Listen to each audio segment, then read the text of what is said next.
Le matin du mariage de Lady Eleanor Ashford se leva, froid et sans couleur, le ciel au-dessus du manoir de Thornfield, pesant lourdement comme de l'argent terni.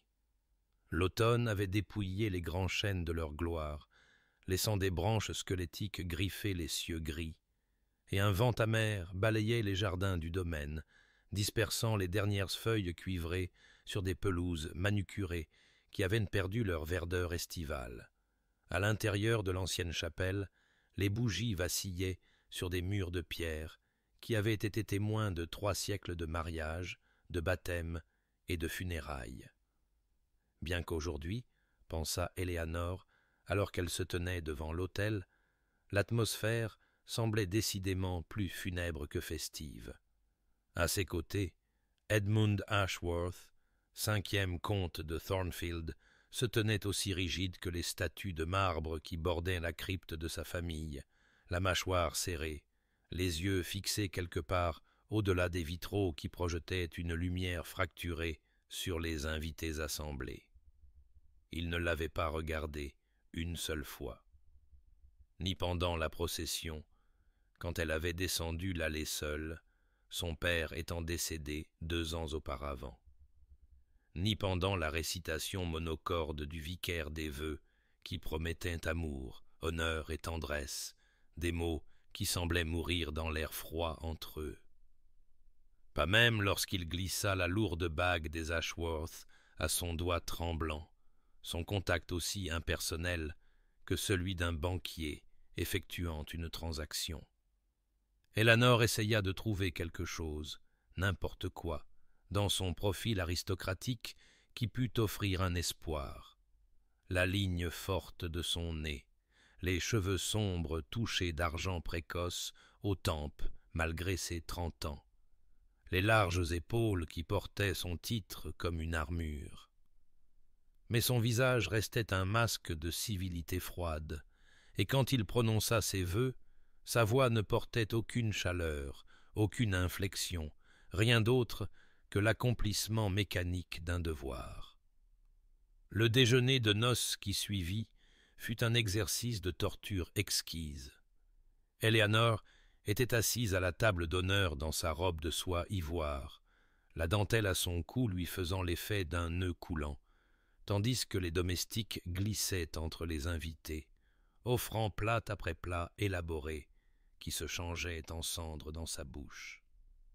Edmund était assis à côté d'elle, si près qu'elle pouvait sentir son eau de Cologne, du bois de santal et quelque chose de plus sombre. Pourtant, il aurait tout aussi bien pu être dans un autre pays pour toute l'attention qu'il lui accordait. La conversation coulait autour d'eux, les invités portant des toasts remplis de félicitations creuses, mais entre le comte et la comtesse de Thornfield fraîchement mariés, il n'y avait que le silence. La mère d'Éléanore lui avait promis que les mariages arrangés s'épanouissaient souvent en affection, que le devoir pouvait se transformer en dévotion avec du temps et de la patience.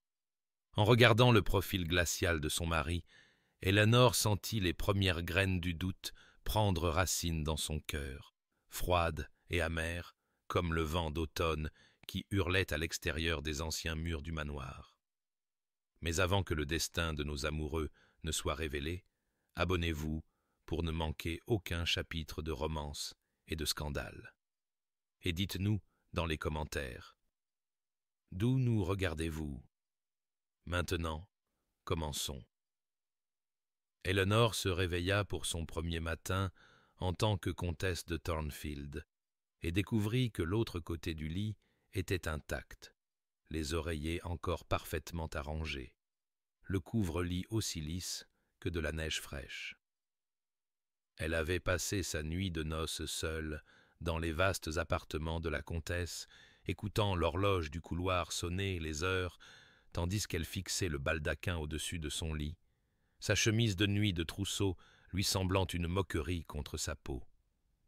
Lorsque sa femme de chambre entra enfin avec le chocolat du matin, les yeux de la jeune fille étaient détournés, ses mains tremblant alors qu'elle aidait Éléanore à s'habiller. Non pas dans l'une des magnifiques robes de jour de son trousseau de mariage, mais dans une simple robe de voyage en laine vert foncé. « Sa seigneurie requiert votre présence à la bibliothèque, milady, » murmura la femme de chambre, et Éléanore descendit le grand escalier, la peur s'accumulant dans son estomac comme de l'eau froide. Edmund se tenait près de la fenêtre de la bibliothèque, le dos tourné vers elle, les mains jointes derrière lui, dans une posture qu'elle apprenait déjà à interpréter comme un renvoi. « Vous partirez pour Willowmere dans l'heure, » dit-il sans préambule, sans se retourner pour lui faire face. « La voiture est en préparation. Madame Dawson, la gouvernante, et un personnel minimal sont déjà sur place. Vous y trouverez tout ce dont vous aurez besoin. » La voix d'Éléanore se bloqua dans sa gorge. « Je ne comprends pas, Willowmere, mais je pensais... »« Vous pensiez mal, » interrompit-il, son ton aussi plat que la glace de décembre. « Willowmere est un domaine parfaitement respectable. Vous y serez à votre aise. J'ai des affaires à Londres qui requièrent mon attention. » Il se retourna enfin, et pendant un instant, Éléanore vit quelque chose vaciller dans ses yeux gris. Était-ce de la culpabilité, du regret? Mais cela a disparu si vite qu'elle aurait pu l'imaginer. « Ce sera ainsi, » dit-il, et ces quelques mots tombèrent comme le marteau d'un juge, scellant son destin. Le voyage jusqu'à Willowmere dura 6 heures à travers une campagne de plus en plus reculée, et à chaque kilomètre, Éléanore sentait qu'elle s'éloignait non seulement de Thornfield, mais aussi de tous les rêves qu'elle avait nourris, aussi petits fussent-ils, de rendre ce mariage arrangé supportable. Elle ne s'était pas attendue à l'amour, elle n'était pas si sotte, mais elle avait espéré la civilité, peut-être la compagnie, voire le respect. Au lieu de cela, elle avait été renvoyée comme une domestique, bannie dans un domaine qu'elle n'avait jamais vu, séparée de son mari avant même que leur mariage n'ait un jour. Le paysage devint plus sauvage au fur et à mesure de leur avancée, les champs cultivés laissant place à des landes vallonnées, les haies bien taillées cédant la place à d'anciens murs de pierre couverts de lichen et de lierre. Lorsque la voiture tourna enfin dans une longue allée bordée d'arbres, Éléanore aperçut pour la première fois Willowmere à travers le crépuscule naissant. Un gracieux manoir de pierre couleur miel, beau dans ses proportions mais d'une solitude déchirante, avec seulement quelques fenêtres, brillant de lumière, contre la nuit qui approchait. Il se dressait dans une vallée entourée de sombres collines, isolée de toutes et de tous, et alors qu'Éléanore descendait de la voiture sur l'allée de gravier, elle comprit avec une clarté parfaite et terrible que ce n'était pas un foyer, c'était une prison, et elle y avait été condamnée sans procès, sans crime, sans même la pitié de savoir ce qu'elle avait fait pour mériter un tel exil. Les premières semaines à Willowmere passèrent dans une étrange suspension du temps, chaque jour se fondant dans le suivant, sans rien pour distinguer le matin de l'après-midi, si ce n'est l'inclinaison de la faible lumière du soleil d'automne à travers des fenêtres qui cliquetaient dans leur cadre lorsque le vent descendait des collines en hurlant. Éléanore découvrit que la maison, bien que structurellement saine et indéniablement belle, avec ses hauts plafonds et ses proportions élégantes, avait été essentiellement abandonnée, non pas à la ruine, mais à une sorte de négligence distinguée qui témoignait d'années sans l'attention d'une maîtresse de maison.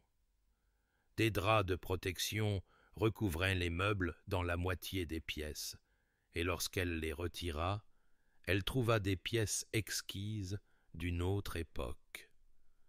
Un pianoforte tristement désaccordé, des chaises tapissées de soie rose fanée, des secrétaires aux serrures brisées et aux tiroirs vides. Les jardins étaient encore plus mélancoliques, leur structure encore visible sous le chaos de la végétation envahissante. Des haies de buis devenues sauvages et informes, des rosiers étouffés par les mauvaises herbes, une fontaine au centre de ce qui avait été autrefois un parterre à la française, maintenant à sec et rempli de feuilles mortes qui bruissaient et murmuraient quand elles passaient. Pourtant, il y avait une beauté envoûtante dans cet abandon, un romantisme dans la façon dont la nature avait commencé à reconquérir ce que les mains humaines avaient délaissé. Le lierre grimpant sur le mur sud en une tapisserie de verre et d'or, et les fleurs sauvages s'épanouissant avec défi dans les fissures entre les pavés. Eleanor parcourait les terres chaque jour, son châle serré contre le froid de l'automne, essayant de s'épuiser suffisamment pour pouvoir dormir la nuit, sans rester éveillée à se remémorer l'humiliation de son mariage, la froideur du renvoi d'Edmund, la prise de conscience naissante qu'elle était totalement, complètement seule. Le personnel se composait de Madame Dawson, une femme d'une 50aine d'années, aux cheveux gris acier et au visage aimable, mais usé par les soucis, de 2 femmes de chambre qui étaient sœurs et parlaient à voix basse, d'un jardinier âgé nommé Thomas, qui levait sa casquette, mais parlait rarement, et d'une cuisinière qui préparait des repas convenables qu'Eleanor mangeait en silence, étant solitaire dans la petite salle à manger, incapable de supporter le vide résonnant de la grande salle de réception. Elle essayait d'occuper ses journées avec un but. Elle explora la bibliothèque, la trouvant étonnamment bien fournie en volumes, allant des traités d'agriculture à la poésie. Et elle lut avec voracité, se perdant dans d'autres mondes, d'autres vies, n'importe quoi, pour échapper à la prison de ses propres pensées. Elle tenta d'engager la conversation avec Madame Dawson, posant des questions sur l'histoire de la maison, la campagne environnante, n'importe quoi pour entendre une autre voix humaine, et la gouvernante répondit avec une politesse mesurée, révélant de petits fragments. Oui, la défunte comtesse avait beaucoup aimé cette maison. Non, le comte n'était pas venu depuis de nombreuses années. Mais maintenant toujours une distance professionnelle qui laissait Eleanor se sentir plus isolée qu'auparavant. La nuit, allongée dans le lit de la comtesse, dans une chambre qui avait appartenu à la mère d'Edmund, Eleanor s'autorisait à ressentir tout le poids de sa situation. Mariée mais abandonnée, titrée mais impuissante, piégée dans une belle cage, sans comprendre son crime et sans espoir de pardon. Novembre arriva, avec un givre qui argentait chaque matin les pelouses envahies par la végétation, et Eleanor développa un rituel qui devint à la fois son salut et son tourment. Elle s'asseyait au secrétaire dans le salon du matin, celui qui donnait sur le jardin clos, et écrivait des lettres à son mari qu'elle n'enverrait jamais. « Monseigneur » commençait-elle, formelle et convenable, bien que parfois, dans ces moments de plus grand désespoir, elle barrait cela et écrivait simplement « Edmund », goûtant l'intimité de son prénom, tout en sachant qu'elle n'y avait aucun droit. Elle déversait tout sur les pages, sa confusion face à sa froideur, son humiliation d'avoir été mise de côté, sa solitude dans cette belle prison, sa colère naissante qui luttait contre l'espoir terrible et honteux qu'il puisse encore venir, qu'il puisse expliquer, qu'il puisse y avoir une raison à cette cruauté au-delà de la simple indifférence. Les lettres s'accumulaient dans le tiroir du bas du secrétaire, scellé mais sans adresse, une archive de douleur que personne ne lirait jamais. Pour occuper ses mains, sinon son cœur, Eleanor commença à travailler dans les jardins, en commençant par le potager clos, où les herbes étaient montées en graines, et les plates-bandes de légumes gisaient en jachère sous un enchevêtrement de végétation morte. Elle emprunta les gants et les outils de Thomas, et passa des heures à genoux dans la terre froide, arrachant les mauvaises herbes et taillant le chaos, trouvant quelque chose de presque méditatif dans le travail physique, la façon dont ses muscles lui faisaient mal et ses mains s'ampoulaient, preuve qu'elle existait encore, qu'elle pouvait encore avoir un effet sur quelque chose en ce monde même, si elle ne pouvait pas influencer son propre destin. Pendant qu'elle travaillait, des souvenirs refaisaient surface sans y être invités.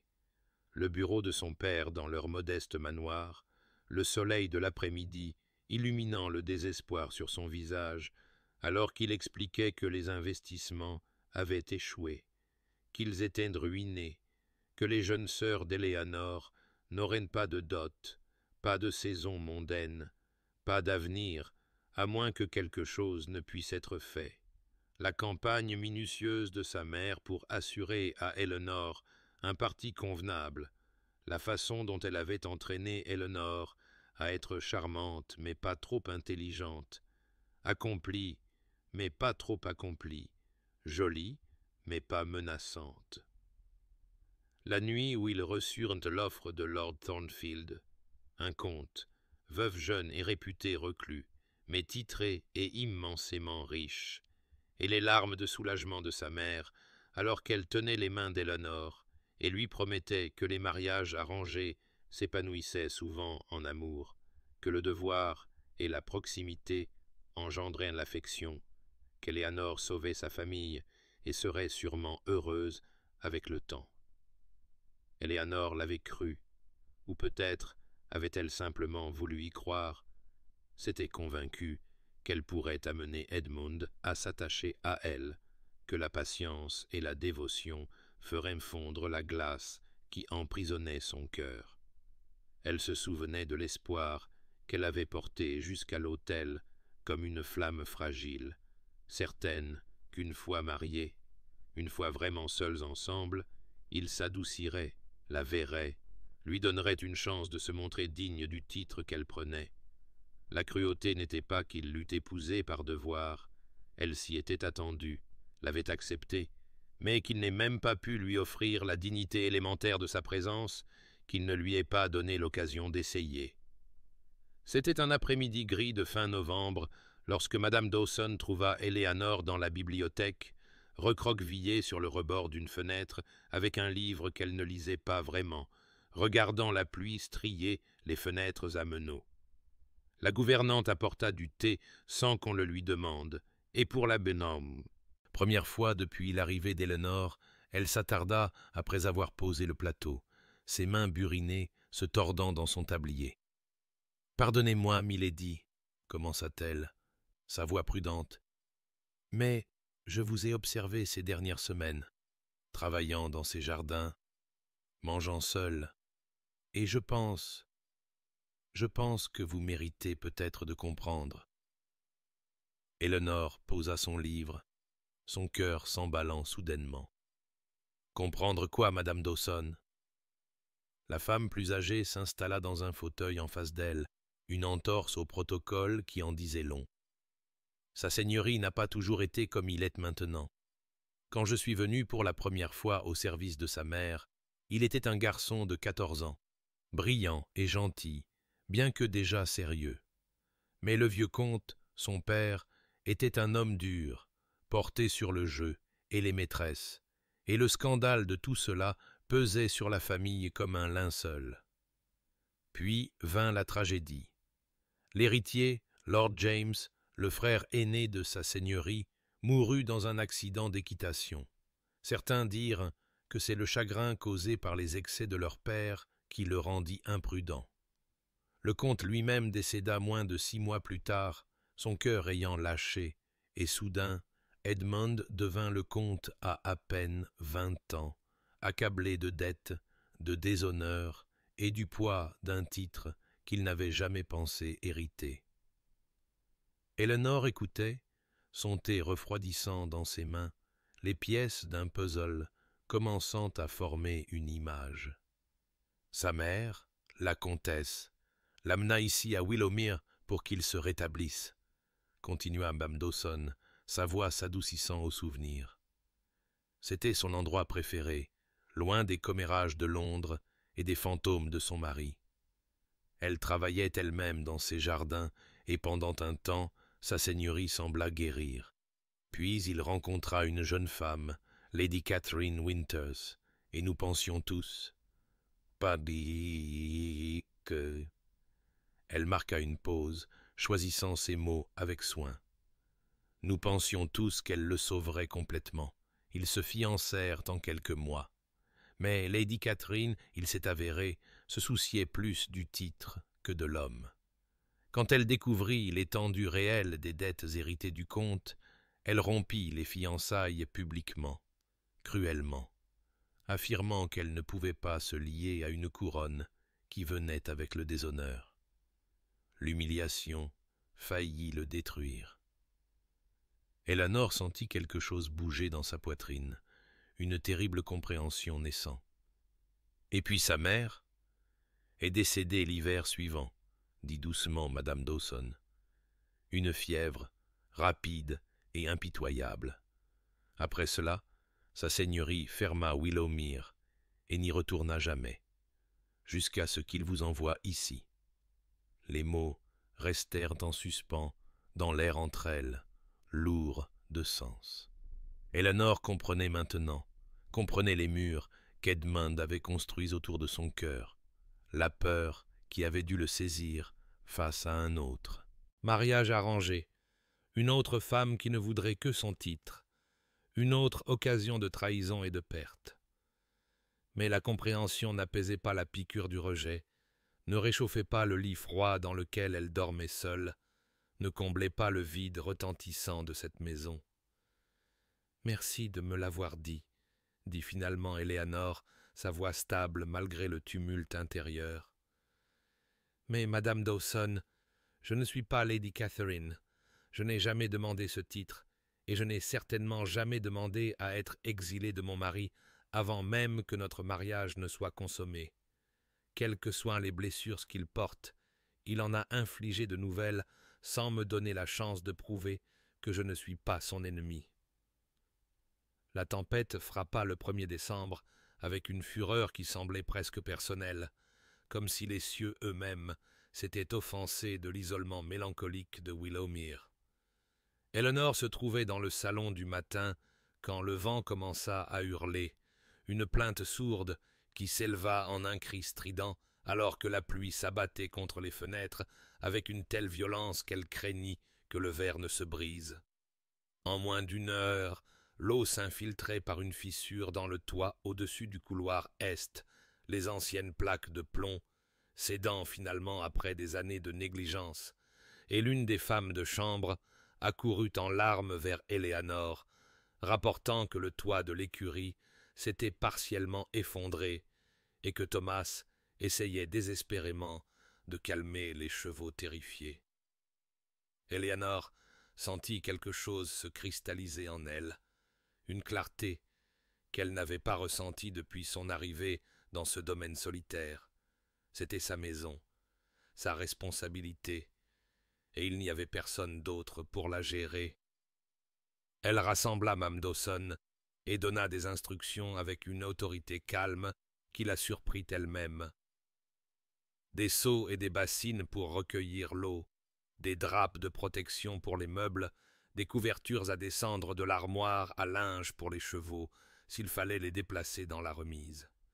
Elle enfila son manteau le plus chaud et s'aventura elle-même dans la tempête, luttant contre le vent pour atteindre les écuries où Thomas, trempé et en difficulté, essayait de guider une jument paniquée à travers le chaos de poutres brisées et de pluie battante. Eleanor prit la bride du cheval sans hésitation, prononçant de douces paroles de réconfort pendant que Thomas mettait les autres animaux en sécurité, et ensemble ils déplacèrent les 3 chevaux vers la sécurité relative de la remise, travaillant en tandem comme des soldats au combat. De retour dans la maison principale, elle trouva la plus jeune femme de chambre, Anna, blottie dans l'arrière-cuisine, sanglotant de peur, alors que la tempête faisait rage et que la vieille maison craquait et gémissait autour d'eux.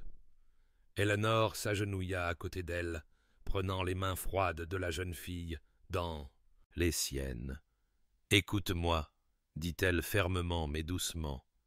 Cette maison a résisté pendant 200 ans à des tempêtes bien pires que celle-ci.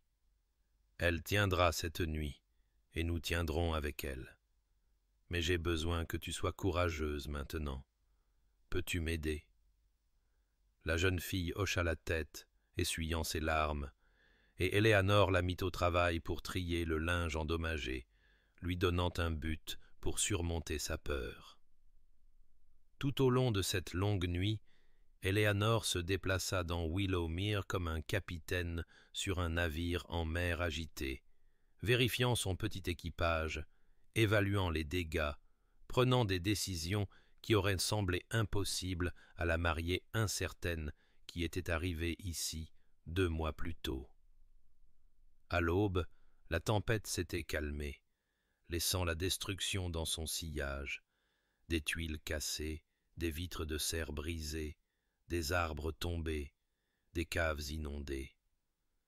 Mais tout le monde était en sécurité, et Éléanore ressentit quelque chose qu'elle n'avait pas ressenti depuis des mois. Utile, capable, forte. Plus tard dans la matinée, elle s'assit au secrétaire et écrivit à Edmund, non pas une de ces lettres désespérées non envoyées, mais un rapport bref et factuel. L'étendue des dégâts, les coûts estimés des réparations, les mesures qu'elle avait prises. Elle le signa Eleanor Ashworth, comtesse de Thornfield, le scella et le donna au palefrenier pour qu'il le poste, sentant en le faisant qu'elle avait franchi un seuil invisible, qu'elle n'attendait plus que son mari définisse son existence, mais qu'elle revendiquait sa propre autorité en son absence. Décembre céda la place au froid glacial de janvier, et quelque chose changea en Éléanore qu'elle ne pouvait pas tout à fait nommer, mais qu'elle ressentait dans chaque fibre de son être, une révolution silencieuse, un détournement du chagrin vers quelque chose qui ressemblait, sinon au bonheur, du moins à un but. Elle cessa d'écrire les lettres non envoyées à Edmond, cessa de surveiller l'allée pour des voitures qui ne viendraient jamais, cessa de mesurer ses jours par son absence et commença plutôt à les mesurer par ce qu'elle pouvait construire malgré elle. Le jardin devint sa passion, non plus seulement une distraction, mais une véritable vocation. Elle passa des heures à étudier les textes agricoles de la bibliothèque, apprenant la composition du sol et les techniques de taille, planifiant des projets élaborés pour les plantations de printemps. Elle commanda des bulbes sur catalogue, tulipes et jonquilles, crocus et jacinthes, et passa un après-midi glacial à les planter dans les parterres à la française, les doigts engourdis, mais le cœur étrangement léger à la pensée de la couleur future, de la promesse de renouveau. Thomas, voyant son intérêt sincère, commença à s'ouvrir, partageant ses connaissances accumulées au cours de 40 années d'entretien des terres, et ensemble, ils planifièrent la résurrection de ce qui avait été l'un des plus beaux jardins du comté. Éléanore découvrit également le village de Millbrook, à une demi-heure de marche à travers la vallée, et commença à visiter les boutiques et à rendre visite aux fermiers qui travaillaient les terres du domaine. Au début, il se méfiait de cette étrange jeune comtesse apparue sans fanfare et sans le comte, mais l'intérêt sincère d'Éléanore pour leur vie, sa volonté de s'asseoir dans leur simple salon et d'écouter leurs préoccupations, les gagna lentement.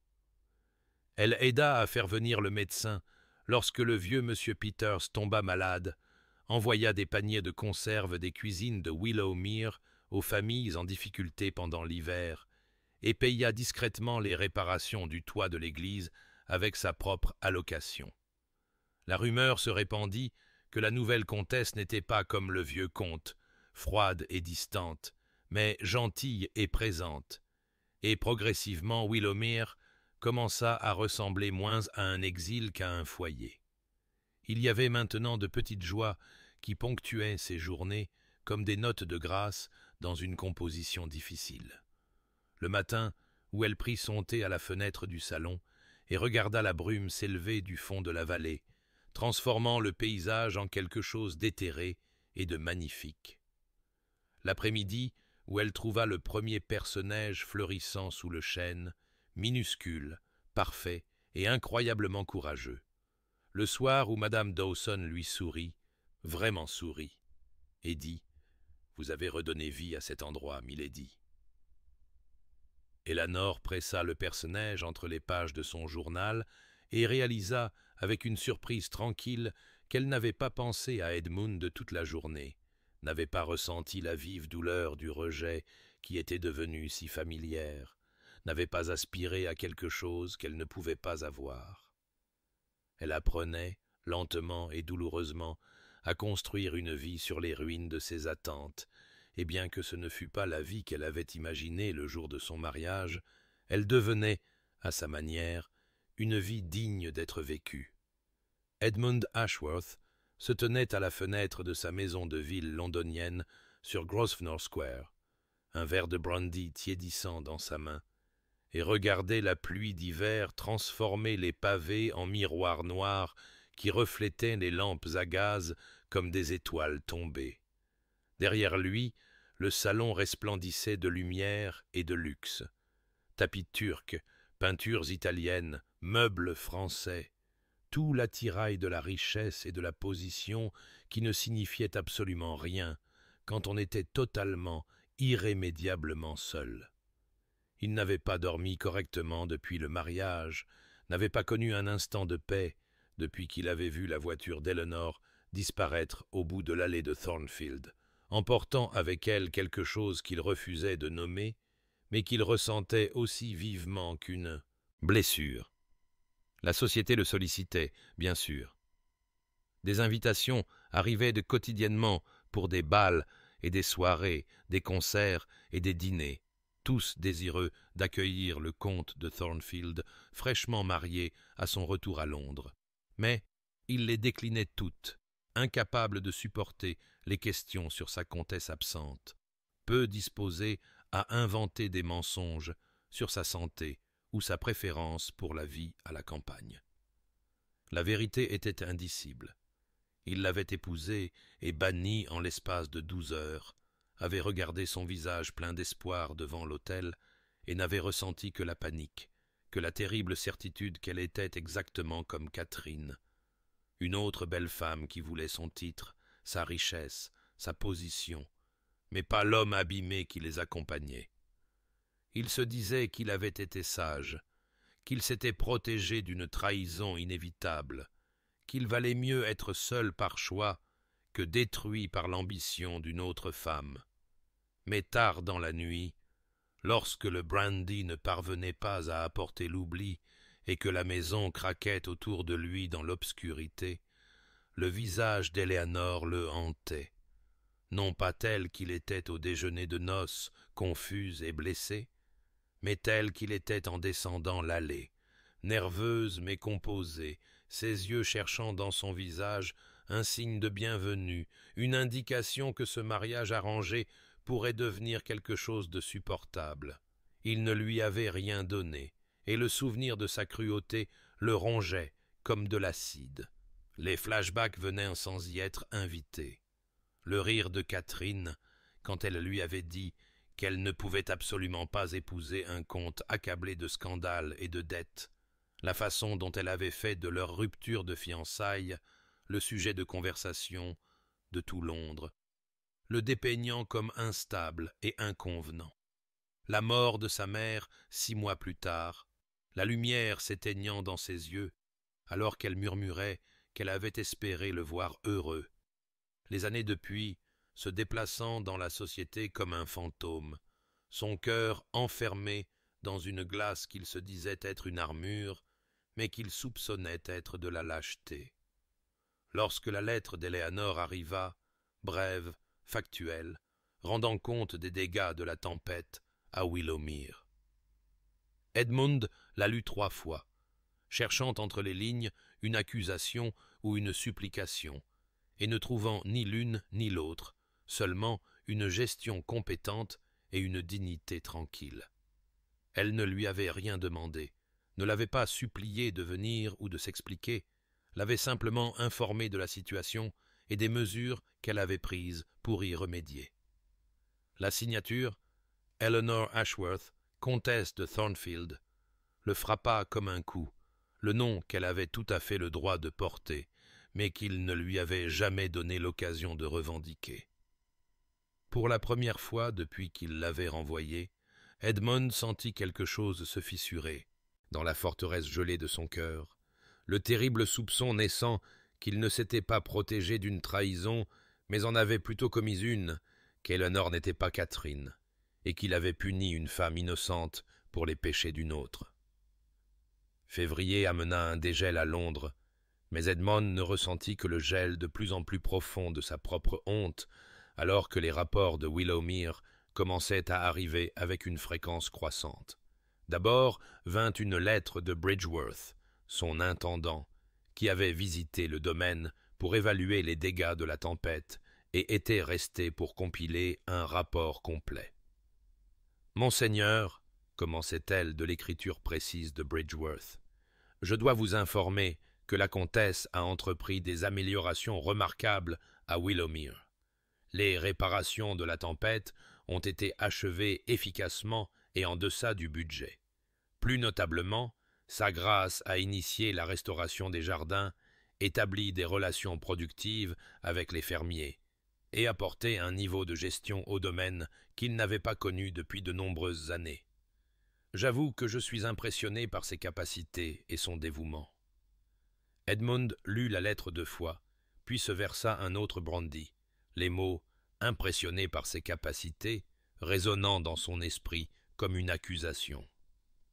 D'autres rapports suivirent. Le vicaire de Millbrook, écrivant pour le remercier de la générosité de sa femme envers la paroisse, mentionnant spécifiquement son attention aux familles dans le besoin et son financement des réparations du toit de l'église.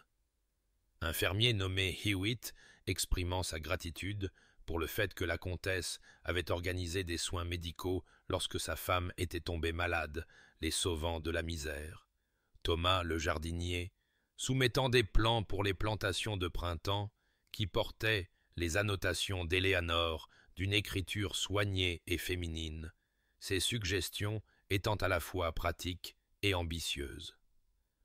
Chaque correspondance était une pierre de plus ajoutée au poids qui écrasait la poitrine d'Edmond, une preuve de plus qu'Eleanor n'était pas la beauté mondaine et mercenaire qu'il s'était convaincu qu'elle devait être, mais plutôt une femme de substance, de compassion et de véritable qualité. Il commença à lire ses propres brefs rapports mensuels avec un regard neuf, cherchant entre les lignes formelles la femme qu'elle se révélait être. La clôture du pâturage a été réparée. Le fermier Hewitt rapporte une amélioration du pâturage. La fuite du toit de la bibliothèque a été réparée. 3 familles du village employées pour les travaux de restauration du jardin. Jamais une plainte, jamais une demande de retour à Londres ou à Thornfield, jamais un murmure de la solitude qu'elle devait ressentir ou de l'abandon qu'elle devait endurer. Seulement, une gestion compétente, livrée dans une prose aussi digne et retenue qu'elle l'avait été elle-même à leur mariage. La honte d'Edmond se métastasa en quelque chose de plus sombre. La terrible et rampante prise de conscience qu'il ne s'était pas protégé, mais qu'il avait détruit quelque chose de précieux avant même que cela n'ait eu une chance d'exister. Catherine avait aimé son titre et fui ses problèmes, oui, mais Eleanor avait reçu ses problèmes et aucun titre digne de ce nom, exilée dans un domaine négligé, avec un personnel minimal et sans mari, et elle n'avait ni fui, ni ne s'était plainte, ni n'avait exigé son dû. Elle avait simplement retroussé ses manches et construit quelque chose de magnifique à partir de ce qu'il avait voulu comme une punition. La bataille intérieure faisait rage en lui pendant des nuits sans sommeil. Son orgueil insistait sur le fait qu'il avait été justifié, qu'il n'aurait pas pu savoir, que garder ses distances était toujours la voie la plus sûre. Mais sa conscience, longtemps endormie, rugissait à la vie avec des accusations qu'il ne pouvait plus faire taire. Il avait jugé Éléanore coupable des crimes de Catherine sans procès, l'avait condamnée à l'exil pour des péchés qu'elle n'avait jamais commis, avait pris une jeune femme qui avait sauvé sa famille par le sacrifice et avait récompensé sa dévotion par la cruauté. Et maintenant, elle s'épanouissait sans lui, construisant à Willowmere la vie dont sa mère avait autrefois rêvé. Et Edmund comprit avec une clarté parfaite et angoissante qu'il n'était pas son geôlier, mais plutôt un lâche qui s'était enfermé dans une prison de sa propre fabrication. Le message arriva un matin gris de mars, alors que le vent portait déjà la promesse de la violence, livrée par un cavalier express dont le cheval était couvert d'écume, malgré le froid. Une forte tempête devrait frapper les comtés du nord d'ici la tombée de la nuit, indiquait le rapport météorologique en termes cliniques qui ne masquait en rien le danger. Il est conseillé aux foyers de sécuriser leurs propriétés et de chercher un abri. Inquiétude particulière pour les domaines isolés dans les régions de vallée. Les mains d'Edmund tremblèrent en le lisant, son esprit évoquant immédiatement des images de Willowmere nichée dans sa vallée isolée, vulnérable aux inondations, aux chutes d'arbres, à tous les ravages que la nature pouvait déchaîner sur cet endroit magnifique et solitaire. Et Eleanor y ferait face seule, avec seulement Madame Dawson et le petit personnel. Se dresserait contre la tempête, comme elle s'était dressée contre tout ce qu'il lui avait jeté, avec dignité et courage, et personne pour la protéger si quelque chose tournait vraiment mal. La prise de conscience le frappa comme un coup physique. Il était terrifié pour elle, véritablement effrayé d'une manière qu'il ne s'était pas autorisé à ressentir pour un autre être humain depuis la mort de sa mère. Et la peur brisa quelque chose de fondamental dans l'architecture de ses défenses.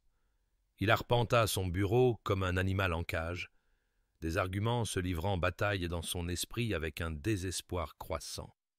Il devrait envoyer du personnel supplémentaire, dépêcher son intendant, écrire avec des instructions et des offres de ressources.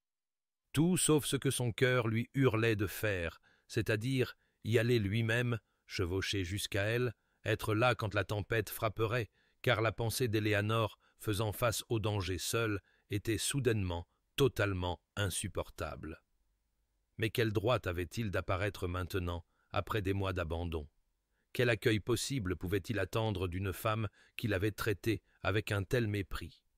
La honte de cela le paralysait, le poussant à saisir la carafe de brandy, même s'il était à peine midi, et il but debout à la fenêtre, regardant le ciel s'assombrir à mesure que le système orageux se rapprochait, sentant le temps lui filer entre les doigts comme de l'eau. Des heures passèrent dans une indécision angoissante.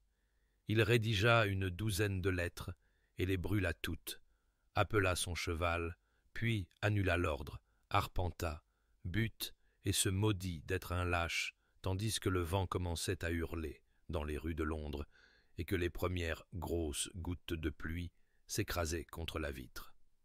Finalement, alors que l'après-midi se fondait dans le soir et que la tempête arrivait pour de bon, quelque chose se brisa en Edmund. Une dernière barrière entre la peur et l'action, entre l'orgueil et le besoin désespéré. Il ne pouvait pas envoyer une lettre, ne pouvait pas dépêcher un serviteur, ne pouvait pas rester en sécurité à Londres pendant qu'Éléanore faisait face au danger seul à cause de sa lâcheté. Il appela son cheval, son plus rapide étalon, et ordonna à son valet de préparer des sacoches de voyage. « Monseigneur, la tempête !» commença son majordome, mais Edmond le coupa d'un regard qui ne souffrait aucune discussion. Il enfila son habit de cavalier, sa lourde cape, vérifia que son pistolet était chargé en cas de bandits, de grands chemins enhardis par le chaos, et se mit en selle alors que la pluie commençait à tomber à verse, poussée par un vent qui hurlait à travers la place comme quelque chose de vivant et de furieux.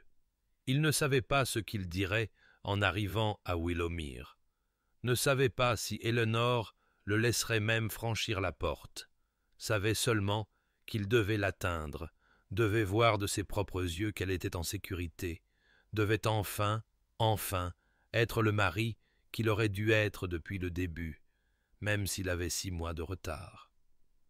La tempête frappa de plein fouet à 20 miles de Londres, transformant la route en une rivière de boue qui aspirait les sabots de son cheval et faisait de chaque mille une bataille. La pluie tombait en rideaux aveuglants qui rendaient impossible de voir à plus de quelques pieds devant soi, et le vent hurlait comme si tous les démons de l'enfer le poursuivaient, déchirant sa cape et menaçant de le désarçonner à chaque rafale. Edmund se pencha bas sur l'encolure de son étalon, exhortant l'animal à avancer dans des conditions que tout homme sain d'esprit aurait reconnues comme impossibles, mais la raison l'avait abandonné quelque part entre Londres et la prise de conscience qu'Éléanor pourrait être en danger à cause de sa cruauté. Le cheval, une magnifique bête noire qui ne l'avait jamais trahi, commença à peiner après la première heure, ses flancs se soulevant d'effort, et Edmund ressentit une pointe de culpabilité, même pour cela. Qu'il poussait un animal innocent à ses limites, au service de son propre besoin désespéré de rédemption. Ils traversèrent des villages barricadés contre la tempête, pas une âme visible sous la pluie battante, et 2 fois Edmund faillit perdre son siège lorsque le cheval fit un écart devant des débris projetés sur la route par le vent hurlant. Ses vêtements furent trempés en quelques minutes, ses mains engourdies sur les rênes, l'eau coulant en filets sur son visage et son cou. Mais il continua, poussé par des images qu'il ne pouvait bannir. Eleanor seule, à Willowmere, la maison menacée par les inondations, ou le feu, ou l'une des dizaines de catastrophes qui pourraient frapper un domaine isolé dans une telle tempête, et personne pour l'aider, personne pour la protéger, parce que son mari, l'homme qui avait juré devant Dieu de la chérir, l'avait abandonnée pour tout affronter seul. Les souvenirs venaient au rythme des sabots du cheval, chacun un coup de fouet contre sa conscience, son visage à l'autel, essayant si fort de trouver quelque chose d'encourageant dans son expression froide. Le moment où il lui avait dit qu'elle partait pour Willowmere, la confusion et la douleur qui avaient traversé ses traits avant qu'elle ne les maîtrise avec dignité, la nuit de noces non vécue qui le hantait, avec des visions de ce qui aurait pu être s'il n'avait pas été un tel lâche. Il s'était dit qu'il protégeait son cœur, mais il voyait maintenant, avec une clarté brutale, qu'il ne protégeait que son orgueil, sa peur, sa pathétique incapacité à risquer d'être blessé à nouveau. Catherine l'avait blessé, oui, mais Eleanor n'avait rien fait d'autre que d'accepter de l'épouser, avait sauvé sa famille par le sacrifice, avait accepté un mariage arrangé avec grâce, et il l'avait récompensé par l'exil et l'abandon.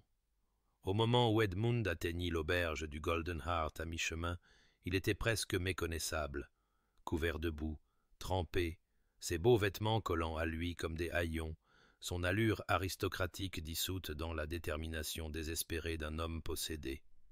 L'aubergiste le regarda à peine avant de lui fournir un cheval frais, trop occupé à sécuriser sa propre propriété contre la bille. Tempête, pour questionner le gentleman aux yeux fous qui lui pressait des pièces dans la main et refusait nourriture ou repos.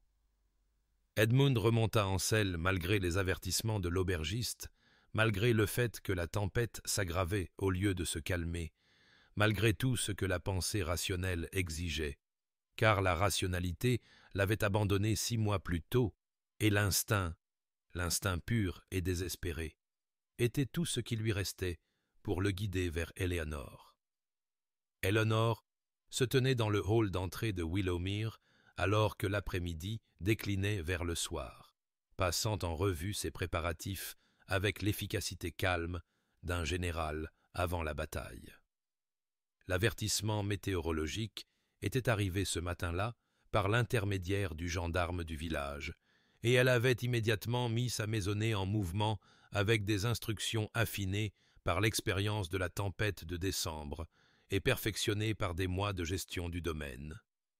Les volets étaient sécurisés sur toutes les fenêtres faisant face au vent dominant. Le bétail avait été déplacé dans les bâtiments les plus protégés. Les caves avaient été débarrassées de tout ce qui pourrait être endommagé par les inondations, et les fournitures d'urgence, bougies, huile de lampe, bandages, nourriture en conserve, avaient été rassemblées dans les pièces centrales de la maison. Madame Dawson se déplaçait dans les couloirs avec une compétence tranquille, sa réserve initiale envers Eleanor s'étant depuis longtemps transformée en quelque chose approchant un partenariat, tandis que les femmes de chambre vérifiaient et revérifiaient que rien n'avait été oublié. Thomas avait passé la journée à sécuriser les jardins du mieux qu'il pouvait, tutorant les jeunes plants qu'Eleanor avait mis en terre, dégageant les canaux de drainage et mettant les outils et l'équipement à l'abri. Eleanor avait travaillé à leur côté, les manches retroussées, ses cheveux s'échappant de ses épingles, et elle n'en avait aucune honte. Elle était la maîtresse de ce domaine, et son bien-être était sa responsabilité, un rôle dans lequel elle avait grandi avec quelque chose qui ressemblait remarquablement à de la fierté. Elle pensa brièvement à Edmund en inspectant ses préparatifs, une considération fugace, sans la pointe de douleur que de telles pensées avaient autrefois portée. Il était à Londres, supposait-elle, en sécurité dans sa maison de ville sur Grosvenor Square, peut-être même pas conscient qu'une tempête menaçait son domaine de campagne négligé. Il fut un temps où cela l'aurait rempli d'un ressentiment amer, mais maintenant elle ne ressentait qu'une tristesse lointaine pour ce qui aurait pu être et une étrange gratitude pour ce qui était. Elle avait construit quelque chose ici en son absence, avait découvert des capacités qu'elle ne savait pas posséder, avait trouvé un but et même une certaine mesure de contentement dans la vie que les circonstances lui avaient imposée. Elle n'était pas la jeune fille timide qui était arrivée ici il y a 6 mois, confuse et le cœur brisé. Elle était la comtesse de Thornfield en plus que le nom, et Willowmere était à elle de toutes les manières qui comptaient, façonnée par ses mains et sa vision en quelque chose de beau et de florissant. Alors que l'obscurité tombait et que les premières rafales de vent commençaient à faire trembler les volets, Eleanor rassembla sa petite maisonnée dans le salon où un feu flamboyait contre le froid grandissant. « Nous avons déjà traversé des tempêtes, leur dit-elle, sa voix stable et rassurante, et nous traverserons celle-ci. Restez ensemble, restez calmes, et souvenez-vous que cette maison a tenu pendant 2 siècles, elle tiendra cette nuit. » Les mots avaient à peine quitté ses lèvres que la pleine fureur de la tempête frappa, le vent hurlant autour de la maison comme quelque chose de vivant et de malveillant, la pluie martelant contre les fenêtres avec une telle force que le verre semblait se courber vers l'intérieur, et quelque part dans l'obscurité, un fracas énorme annonça que quelque chose, un arbre, une cheminée, un morceau du monde arraché, avait cédé à la rage de la tempête. Le second cheval se mit à boiter à 15 miles de Willowmere, trébuchant sur la route traîtresse et manquant de jeter Edmund à terre avant qu'il ne parvienne à arrêter l'animal dans un frémissement. Il descendit de selle sous la pluie battante, ses bottes s'enfonçant dans la boue jusqu'aux chevilles, et tâta la patte avant du cheval pour confirmer ce qu'il savait déjà. Un tendon étiré, peut-être pire, et la bête ne pouvait plus le porter sans risquer une blessure permanente. Edmund se tint au milieu de cette route maudite, la pluie coulant sur son visage, et pendant un instant, l'impossibilité même de ce qu'il tentait de faire menaça de le submerger. Il était encore à des miles d'Eleanor, la nuit était complètement tombée, la tempête ne montrait aucun signe de répit, et il était seul à pied dans des conditions qui pouvaient tuer un homme par simple exposition. Puis il pensa à elle, affrontant cette même fureur sans lui, et il se mit à marcher, menant le cheval boiteux derrière lui, ses jambes brûlant d'effort alors qu'il avançait dans une boue qui semblait déterminée à l'entraîner vers le fond. Après ce qui lui parut des heures, mais qui fut probablement moins d'une, il aperçut une lumière dans l'obscurité, une ferme, volet clos contre la tempête, mais montrant une lueur de l'intérieur qui promettait chaleur et peut-être le salut. Il martela la porte jusqu'à ce qu'un fermier grisonnant l'ouvre, observant l'apparence débraillée d'Edmund avec de grands yeux. « J'ai besoin d'un cheval, » dit Edmund sans préambule, sa voix rauque à force de crier par-dessus le vent. « Je paierai ce que vous demanderez. Ma femme est à Willowmere, et je dois l'atteindre. » Quelque chose dans son visage, ou peut-être dans le désespoir de ses paroles, poussa le fermier à accepter, et en quelques minutes, Edmund était monté sur un solide cheval de ferme, pressant dans les mains de l'homme plus d'argent que l'animal n'en valait, et replongeant dans la tempête.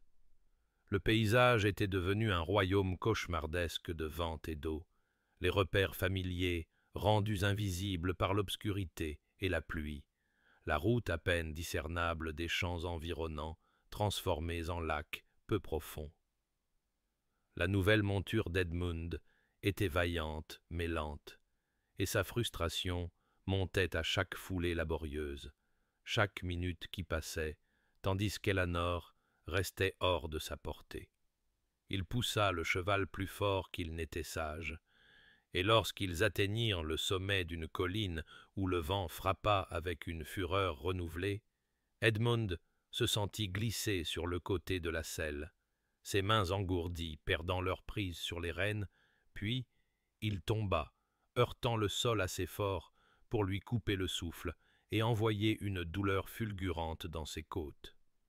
Il resta un instant dans la boue, goûtant le sang là où il s'était mordu la langue, son bras gauche hurlant de ce qui pouvait être un os cassé ou simplement une contusion violente. Et la voix de la raison lui murmura qu'il devait rester à terre, chercher un abri, attendre l'aube et de meilleures conditions.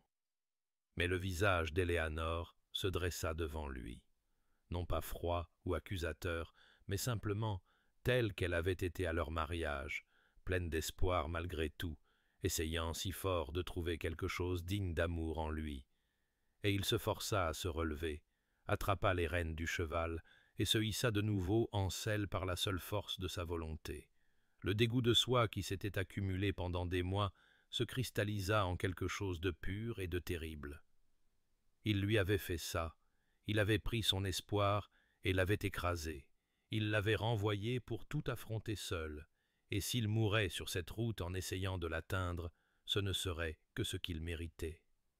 Les coups sur la porte de Willowmere retentirent vers minuit, frénétiques et irréguliers, à peine audibles au-dessus de la fureur de la tempête, mais suffisamment insistants pour qu'Eleanor les entende depuis le salon où elle était assise avec Madame Dawson, écoutant le vent essayer de démolir la maison.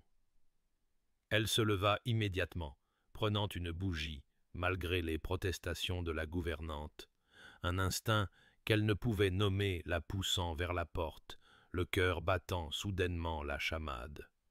Quand elle l'ouvrit contre la force du coup de vent, le spectacle qui s'offrit à ses yeux sembla impossible, hallucinatoire. Un homme, à peine reconnaissable en tant qu'humain sous les couches de boue et de pluie, titubant sur le seuil, une main appuyée contre le chambranle, comme si cela seul le maintenait, debout.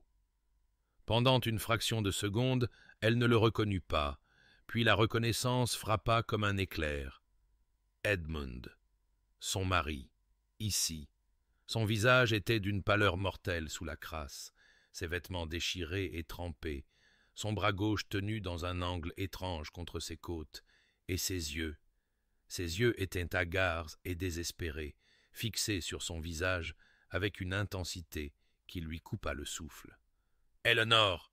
parvint-il à dire, sa voix un râle à peine audible par-dessus la tempête, puis ses jambes fléchirent et il serait tombé si elle n'avait pas lâché la bougie et ne s'était pas précipitée pour le rattraper, ses bras l'entourant instinctivement malgré le choc qui rugissait dans son esprit comme sa propre tempête. « Madame Dawson !» cria-t-elle, et la gouvernante fut là en un instant, les dents à moitié portées, moitié traîner Edmund dans le hall d'entrée et à refermer la porte d'un coup de pied contre le vent. Elles le firent asseoir dans un fauteuil, et Eleanor se retrouva à genoux devant son mari, ses mains tremblant alors qu'elle repoussait les cheveux mouillés de son front, vérifiant s'il avait de la fièvre, des signes de blessures graves au-delà de l'épuisement et de l'exposition évident.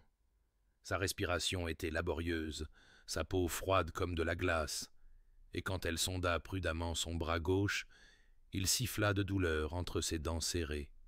« À quoi pensiez-vous » murmura-t-elle, sans savoir si elle s'adressait à lui ou à elle-même. « Voyager dans cette tempête, vous auriez pu être tué. » Mais les mots s'éteignirent alors que la main d'Edmund attrapa soudain la sienne, sa prise faible mais désespérée, et il la regarda avec une émotion si brute que sa colère et sa confusion s'évaporèrent comme de la brume. « Il fallait que je t'atteigne, » réussit-il à dire. « La tempête ne pouvait pas te laisser seul. » Madame Dawson apporta des couvertures, de l'eau chaude, des bandages, et Eleanor travailla avec des mains qui étaient devenues stables au fil des mois de gestion de crise, retirant le manteau et la chemise en ruine d'Edmund pour révéler des côtes contusionnées et un bras enflé, mais heureusement pas cassé. Le silence entre eux était chargé de tout ce qui n'avait pas été dit, 6 mois d'absence, de douleur et de transformation remplissant l'espace où les mots auraient dû être. Eleanor nettoya la boue et le sang de sa peau avec des gestes prudents et doux, son visage un masque de concentration qui cachait la tempête qui faisait rage en elle. Le choc qu'il soit là, la confusion sur le pourquoi, la colère face au danger qu'il avait risqué, et sous tout cela, quelque chose qu'elle refusait de nommer qui ressemblait dangereusement à de l'espoir. Edmund la regardait à travers des yeux mi-clos, trop épuisé pour parler mais incapable de détourner le regard, et quand elle lui banda les côtes d'une main ferme, il frissonna non. Pas de douleur, mais du premier contact tendre qu'il avait ressenti depuis plus longtemps qu'il ne pouvait s'en souvenir. L'aube se leva, grise et épuisée sur Willowmere, la tempête ayant finalement dépensé sa fureur dans les petites heures du matin, laissant derrière elle un paysage jonché de branches cassées et de débris, mais heureusement intacts. Eleanor avait passé la nuit dans un fauteuil près du feu, dans le salon, où ils avaient installé Edmund, somnolent par intermittence pendant que Madame Dawson veillait, et quand elle se réveilla pour le trouver assis, les yeux déjà posés sur son visage, elle sentit son calme soigneusement construit menacé de s'effondrer. Il avait l'air terrible à la lumière du matin, meurtri, pâle, le bras bandé et les côtes enveloppées, mais il y avait quelque chose de différent dans son expression, une crudité qui n'était pas là le jour de leur mariage, comme si la tempête avait emporté plus que ses beaux vêtements et son allure aristocratique. « Je te dois une explication, dit-il, sa voix encore rauque mais stable, et Eleanor sentit la colère monter en elle. « Une explication, » répéta-t-elle, entendant l'amertume dans sa propre voix. « 6 mois, Edmund, 6 mois de silence et d'exil, et tu penses qu'une explication suffira ?» Elle se leva de son fauteuil, ayant besoin de distance, d'air, mais il parla de nouveau, avant qu'elle ne puisse s'éloigner. « Non, » dit-il doucement, « rien ne suffira, rien de ce que je dirai ne pourra défaire ce que je t'ai fait. Mais tu mérites de connaître la vérité, même si cela me condamne davantage à tes yeux. » Et ainsi il lui raconta, les mots venant lentement d'abord, puis plus vite, comme si un barrage s'était rompu. Catherine Winters, les fiançailles et la trahison publique, sa conviction que toutes les femmes de la société ne voulaient que des titres et de la richesse, et l'abandonneraient dès qu'elle découvrirait le coût de son nom. Il lui parla de la mort de sa mère, de la fermeture de Willowmere, parce qu'il ne pouvait pas supporter les souvenirs, des années d'isolement qu'il avait enroulées autour de lui comme une armure. Et puis, la voix brisée, il lui parla du jour de leur mariage, comment il l'avait regardée et n'avait vu que Catherine, comment la peur s'était déguisée en sagesse, comment il s'était convaincu qu'il était prudent alors qu'il était en réalité cruel. « Je t'ai puni pour ces péchés, » dit-il, et il y avait des larmes sur son visage maintenant, sans honte et à vif. « Je t'ai regardé et j'ai vu une menace au lieu d'une personne, une intrigante au lieu de la jeune femme innocente que tu étais. Je me suis dit que je protégeais mon cœur, mais Éléanore... » Il s'arrêta, luttant pour trouver ses mots. « Je n'étais qu'un lâche, et tu as souffert de ma lâcheté chaque jour depuis. » Éléanore resta figée, ses émotions un enchevêtrement qu'elle ne pouvait commencer à démêler. La colère qu'il les jugeait si injustement, le chagrin pour les mois de solitude qu'elle avait endurés, l'épuisement face au poids de porter ce mariage seul, et sous tout cela, une compréhension réticente des blessures qui l'avaient poussé à agir. « Tu n'en avais pas le droit, » dit-elle finalement, la voix tremblante. « Quoi que Catherine t'ait fait, quelle que soit la douleur que tu portais, tu n'avais pas le droit de supposer que j'étais la même. Tu n'as même pas essayé de me connaître, Edmund. Tu m'as épousé et mise au rebut dans le même souffle, et j'ai passé 6 mois à construire une vie sur les ruines que tu m'as laissées. » Elle le vit tressaillir à ces mots, mais continua. « Je ne sais pas ce que tu attends de moi maintenant. Le pardon? L'absolution? Je ne peux pas te donner ces choses, pas encore, peut-être jamais. Tu as traversé une tempête pour m'atteindre, et cela signifie quelque chose, mais cela n'efface pas la tempête que tu as créée dans ma vie. » Ah, Edmund ne partit pas. Éléanore s'attendait à moitié à ce qu'il retourne à Londres une fois sa confession livrée, une fois la tempête passée et les routes de nouveau praticables, mais il resta, s'installant dans une chambre d'amis de l'aile est, aussi loin de ses appartements que la maison le permettait, et ne lui demandant rien d'autre que la permission de rester. « Je n'attends pas le pardon, » lui dit-il ce premier matin, se tenant dans l'embrasure de la porte, son chapeau à la main, comme un suppliant plutôt que comme le maître des lieux. « Mais, si vous le permettez, j'aimerais aider à réparer les dégâts de la tempête. C'est le moins que je puisse faire. » Elle avait accepté, plus par épuisement que par générosité, et observa avec des yeux méfiants son mari se transformer de comte en ouvrier. Il travailla aux côtés de Thomas et des hommes du village, ses mains fines s'empoulant, alors qu'il transportait des branches tombées, réparait des clôtures endommagées par les chutes d'arbres et dégageait les débris des canaux de drainage. Il ne dirigeait ni ne commandait, mais prenait les instructions de ceux qui connaissaient mieux le travail. Et Eleanor vit la surprise dans les yeux des fermiers lorsque le comte de Thornfield leur demanda vraiment, comment réparer au mieux un mur de pierre ou étayer une dépendance endommagée. Les jours s'accumulèrent en semaines, et Eleanor se surprit à l'observer, malgré sa détermination à maintenir ses distances. Elle le vit un matin dans la cuisine, parlant à Madame Dawson avec une chaleur sincère, la remerciant pour ses années de service à Willowmere et s'excusant vraiment pour sa longue négligence du domaine qu'elle avait maintenu en état en son absence. Les yeux de la gouvernante s'étaient remplis de larmes, et elle lui avait tapoté la main avec une tendresse qui témoignait d'une vieille affection ravivée.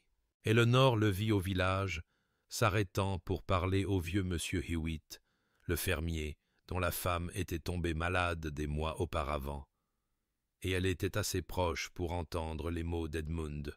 « Je comprends que la comtesse a fait venir le médecin. J'aurais dû être ici pour le faire moi-même. Je suis désolé de mon absence, Hewitt. Cela ne se reproduira pas. » Le vieil homme avait semblé stupéfait, puis reconnaissant, et Eleanor sentit quelque chose bouger dans sa poitrine, une petite fissure dans le mur qu'elle avait construit autour de son cœur. Mais c'est l'après-midi où elle trouva Edmund dans le jardin qui la toucha vraiment. Il était à genoux dans la bordure sud, le parterre restauré où elle avait planté des bulbes pendant l'hiver, et il mettait soigneusement en terre un jeune plant de chêne, ses mains douces malgré leur nouvelle callosité. Elle resta à l'observer depuis la terrasse jusqu'à ce qu'il la remarque, et quand il se redressa, il y avait de la terre sur son visage et quelque chose de presque timide dans son expression. « Thomas m'a dit que votre mère aimait les chênes, » dit-elle doucement, en se rapprochant, « qu'il y en avait un ici avant qu'il ne meure. »« Oui, » répondit Edmund, « elle l'a planté à ma naissance. J'ai pensé que ce jardin pourrait peut-être en utiliser un nouveau, si vous approuvez. » Eleanor regarda le jeune plant, le soin avec lequel il l'avait positionné, la vulnérabilité dans ses yeux alors qu'il attendait sa réponse, et sentit le mur autour de son cœur se fissurer un peu plus. « Il mettra des années à pousser, » dit-elle, « des décennies avant d'être complètement mature. »« Je sais, » dit-il en soutenant son regard.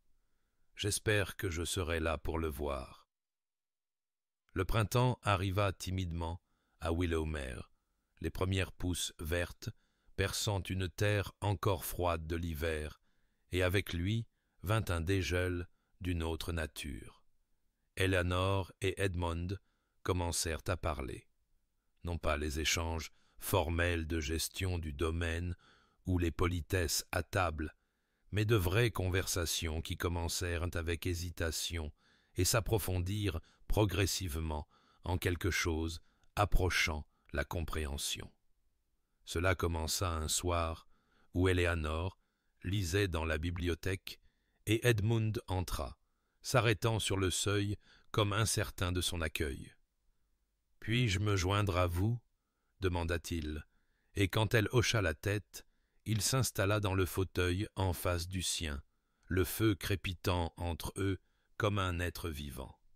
Ils restèrent assis en silence pendant un moment, tous deux faisant semblant de lire, jusqu'à ce qu'Edmond pose enfin son livre et demande « Comment était-ce, ces premières semaines ici, quand je vous ai renvoyé ?» Eleanor leva les yeux, surprise par la franchise de la question, par le besoin sincère de savoir qu'elle entendait dans sa voix. Elle envisagea de dissimuler, de maintenir la dignité qui l'avait, portée pendant 6 mois de solitude, mais quelque chose dans son expression, ouverte et sans défense d'une manière qu'elle n'avait jamais vue, la fit choisir la vérité. « Dévastateur, dit-elle doucement. J'avais l'impression d'avoir été jugé et trouvé en défaut, sans jamais avoir eu la chance de faire mes preuves. Je vous ai écrit des lettres que je n'ai jamais envoyées, vous suppliant d'expliquer ce que j'avais fait de mal, ce que je pouvais faire différemment. Je pensais que peut-être je n'étais pas assez jolie, ou pas assez accomplie, ou que j'avais dit quelque chose au déjeuner de noces qui vous avait offensé. Ti. Elle le regarda tressaillir à ces mots, mais continua. Mais progressivement, j'ai arrêté d'attendre votre approbation, et j'ai commencé à construire quelque chose pour moi-même. Les jardins sont devenus les miens, les fermiers sont devenus les miens, même cette maison, la maison de votre mère, est devenue la mienne, d'une manière que je pense que vous comprendrez. J'ai découvert que j'étais plus forte que je ne le pensais, plus capable. Je suppose que, d'une manière terrible, votre abandon m'a donné la liberté de découvrir qui j'étais quand personne ne regardait. Edmund resta silencieux un long moment, la mâchoire contractée comme s'il luttait avec des mots qui ne voulaient pas venir. « Je suis plus désolé que je ne peux l'exprimer, » dit-il finalement. « Mais je suis aussi, et je sais que je n'ai aucun droit de ressentir cela, reconnaissant que vous ayez trouvé cette force, même si c'était malgré moi plutôt que grâce à moi. » Les conversations devinrent un rituel nocturne, puis s'étendirent à des promenades l'après-midi dans les jardins qu'Éléanore avait restaurés, Edmund posant des questions sur chaque plante, chaque choix de conception, écoutant avec un intérêt sincère alors qu'elle expliquait sa vision pour la roseraie, ses plans pour le potager, son espoir de restaurer un jour la serre. Il lui parla de son enfance à Willowmere, de l'amour de sa mère pour cet endroit, du garçon qu'il avait été avant que la tragédie et la trahison ne l'endurcissent, et Éléanore se sentit s'adoucir envers cette version d'Edmund, vulnérable et honnête, d'une manière que le conte froid de son mariage n'avait jamais été. Un après-midi, alors qu'il se tenait dans la bibliothèque examinant un vieux volume d'illustrations botaniques, leurs mains atteignirent la même page simultanément, et Éléanore sentit la chaleur de ses doigts contre les siens comme un courant électrique. Aucun des deux ne se retira immédiatement, et dans ce moment suspendu, Éléanore sentit son cœur battre plus vite, sentit quelque chose basculer entre eux, de la compréhension vers quelque chose de plus dangereux, de plus plein d'espoir, de plus terrifiant dans sa possibilité. La troisième tempête arriva fin avril, avec une fureur inhabituelle pour la saison, n'apportant pas de la pluie mais de la neige qui tomba épaisse et rapide, transformant Willowmere en une île coupée du monde. En quelques heures, les routes étaient impraticables, le village inaccessible, et Madame Dawson informa Éléanore et Edmund que le personnel qui vivait hors du domaine ne pourrait pas passer avant que le temps ne s'éclaircisse. Pour la première fois depuis l'arrivée d'Edmund des mois auparavant, ils étaient vraiment seuls ensemble, forcés à une proximité qui aurait pu être gênante s'ils n'avaient pas déjà passé des semaines à construire le fragile pont de la conversation entre eux. Le premier jour, ils se déplacèrent prudemment l'un autour de l'autre. Maintenant, la distance polie qui était devenue leur habitude, mais le deuxième matin, quand Éléanore descendit pour ne trouver aucun feu allumé et aucun petit déjeuner préparé, la réalité s'imposa. « Je suppose que nous devrons nous débrouiller seuls, » dit-elle, trouvant Edmund déjà dans la cuisine, l'air perplexe devant l'éventail de casseroles et de provisions. « Je n'ai pas cuisiné depuis que j'étais un garçon me faufilant dans les cuisines de Thornfield, » admit-il, et Éléanore se sentit sourire, vraiment sourire, à cette image. Ensemble, ils réussirent à produire quelque chose ressemblant à un petit déjeuner, riant quand Edmund brûla le pain grillé et qu'Eleanor sala trop les œufs, et dans ce rire, Eleanor réalisa avec un choc que c'était la première fois qu'elle entendait une joie sincère dans sa voix, la première fois qu'ils partageaient quelque chose d'aussi simple et profond que l'amusement. Les jours piégés par la neige développèrent leur propre rythme. Edmund entretenait les feux pendant qu'Eleanor gérait leur repas simple. Ils se lisaient des romans à haute voix le soir, se relayant avec des livres de la bibliothèque, et Eleanor découvrit qu'Edmund avait un don pour les voix et la caractérisation qui rendait même les histoires familières vivantes. Une nuit, alors que le vent hurlait dehors et que la neige s'accumulait contre les fenêtres, ils se retrouvèrent à parler tard dans la nuit, la conversation dérivant des livres aux souvenirs d'enfance, aux personnes qu'ils avaient été et à celles qu'ils devenaient. « J'aime qui tu es devenu, » dit soudain Edmund, sa voix brute d'émotion. « La femme qui a sauvé ses jardins, qui a gagné la loyauté des fermiers, qui a affronté les tempêtes seule et en être sortie plus forte. Eleanor, tu es extraordinaire, et je pleure l'homme que j'étais, qui ne pouvait pas le voir, qui avait trop peur même d'essayer. » Eleanor sentit des larmes piquer ses yeux, mais elle soutint son regard fermement. « Je ne suis pas la femme que tu as épousée, » dit-elle doucement. « Cette jeune fille est morte dans les premières semaines ici, quand j'ai réalisé que personne ne viendrait me sauver. J'ai dû me sauver moi-même, et ce faisant, je suis devenu quelqu'un d'autre, entièrement. Quelqu'un de plus dur, peut-être, mais aussi de plus complet. Je ne sais pas si la femme que je suis maintenant peut pardonner à l'homme que tu étais, mais je pense... » Elle marqua une pause, cherchant la vérité dans l'enchevêtrement de ses émotions.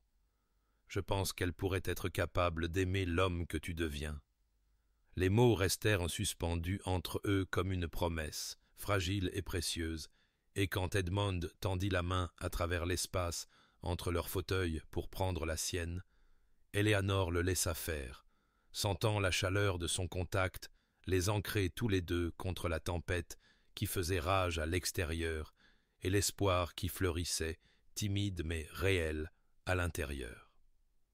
La neige cessa enfin de tomber le 4e jour, laissant Willowmere enveloppée dans un silence blanc, et Eleanor se réveilla pour trouver la lumière du soleil entrant à flot par sa fenêtre pour la première fois depuis ce qui lui semblait des semaines. Elle trouva Edmund dans le salon du matin, debout à la fenêtre qui donnait sur les jardins maintenant recouverts d'une neige immaculée, et quelque chose dans la posture de ses épaules, à la fois pleine d'espoir et d'incertitude, lui fit mal au cœur avec une tendresse qu'elle ne s'était pas autorisée à ressentir auparavant. « Edmund » dit-elle doucement, et quand il se tourna vers elle, elle vit dans ses yeux la même vulnérabilité qu'elle ressentait dans son propre cœur.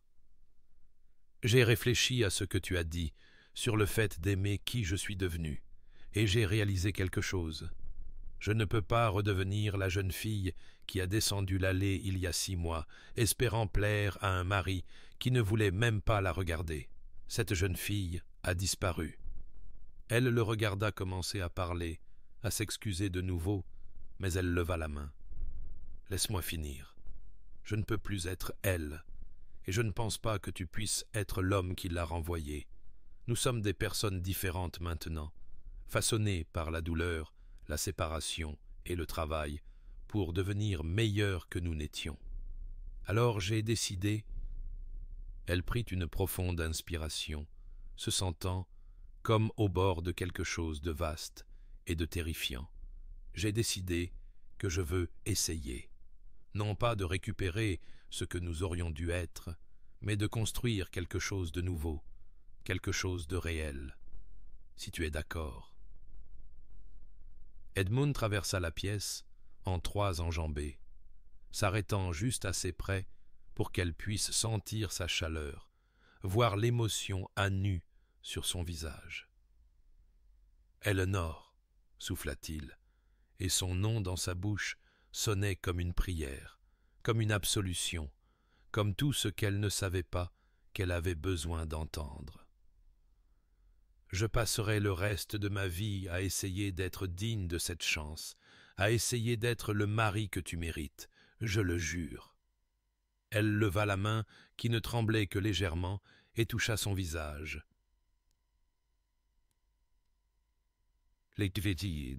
Première fois qu'elle initiait un tel contact, la première fois qu'elle revendiquait le droit à la tendresse. « Alors, nous recommençons, » murmura-t-elle. « Par moi. » Pas à Londres, pas à Thornfield, mais ici. Willowmere est notre foyer. Nous retournerons en ville quand le devoir l'exigera. Mais ici, cet endroit que nous avons tous les deux appris à aimer, c'est ici que nous construirons notre vie. La main d'Edmund vint couvrir la sienne contre sa joue, puis il se pencha, son intention claire dans ses yeux, lui laissant le temps de refuser, de se retirer. Mais Eleanor se haussa sur la pointe des pieds pour le rencontrer, et quand leurs lèvres se touchèrent enfin, ce fut doux et hésitant, et en rien comparable au baiser froid et protocolaire qu'ils avaient partagé à l'hôtel. Ce baiser était une promesse, un commencement, une reconnaissance de tout ce qu'ils avaient survécu pour atteindre ce moment. Quand ils se séparèrent enfin, tous deux respirant de manière instable, Edmund posa son front contre le sien. « Je serai honnête avec toi, » dit-il doucement. « Même quand ce sera difficile, je serai assez courageux pour être vulnérable, pour te laisser voir tout de moi, les parties brisées et celles qui guérissent, et je te choisirai, Eleanor, chaque jour pour le reste de ma vie. »« Et je te choisirai, » répondit-elle, sa voix stable malgré les larmes sur ses joues. « Chaque jour, nous construirons cela ensemble. » 2 années s'étaient écoulées depuis ce matin de printemps où Eleanor et Edmund avaient choisi de recommencer, et Willowmere s'était transformé d'une maison d'exil en un foyer de joie. Les jardins s'épanouissaient dans des couleurs exubérantes, des roses grimpant sur le mur sud en cascades de roses et de crème, les parterres à la française vivant de tulipes, de pivoines et de lavandes qui embaumaient l'air comme un parfum.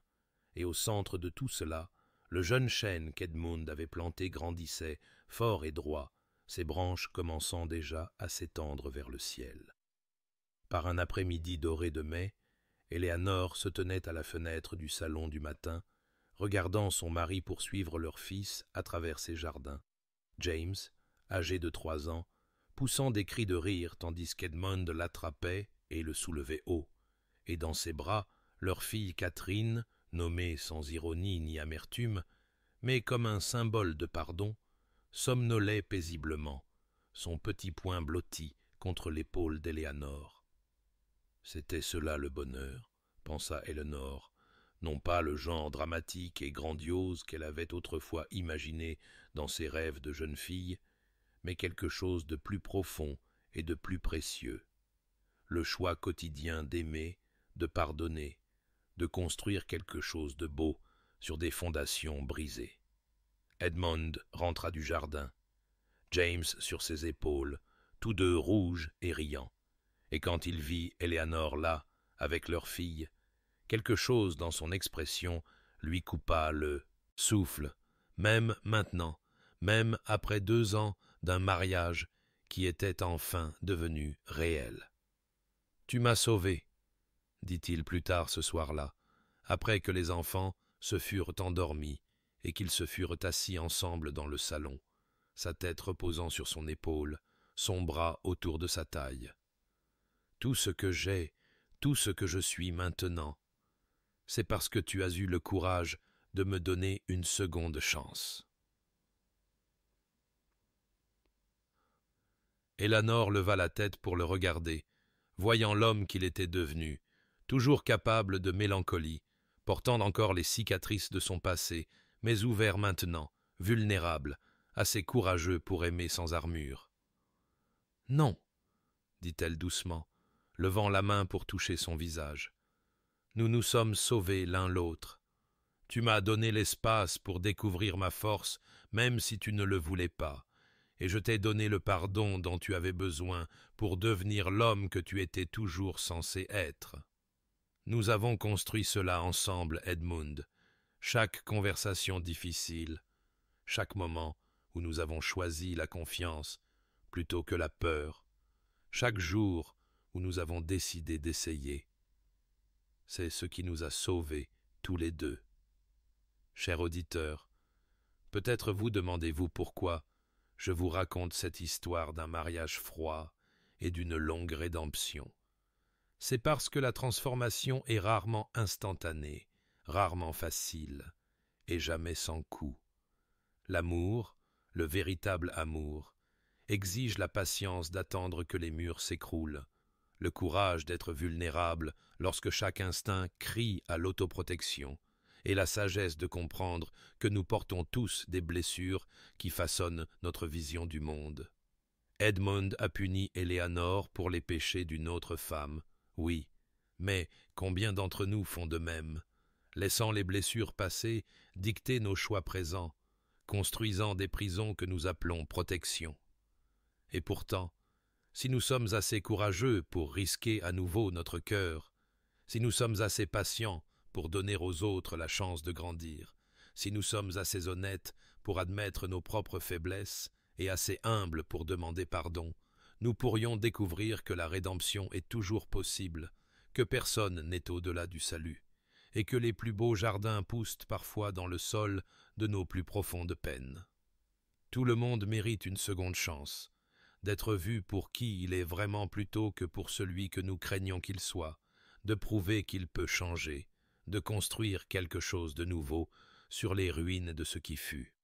Puissiez-vous trouver le courage d'offrir de telles chances et la grâce de les accepter lorsqu'elles vous sont offertes. Puissiez-vous bien dormir cette nuit, sachant que la transformation est toujours possible, que l'amour peut fleurir même dans le sol le plus froid, et que parfois le plus long voyage est celui qui mène de la peur à la confiance. Reposez-vous, maintenant, et rêvez de jardins attendant d'être plantés, de tempêtes traversées ensemble, d'un amour qui se gagne plutôt qu'il ne s'acquiert, et de toutes les belles choses que la patience et le courage peuvent créer. Jusqu'à ce que nous nous retrouvions dans un autre conte, que la paix vous trouve là où vous êtes.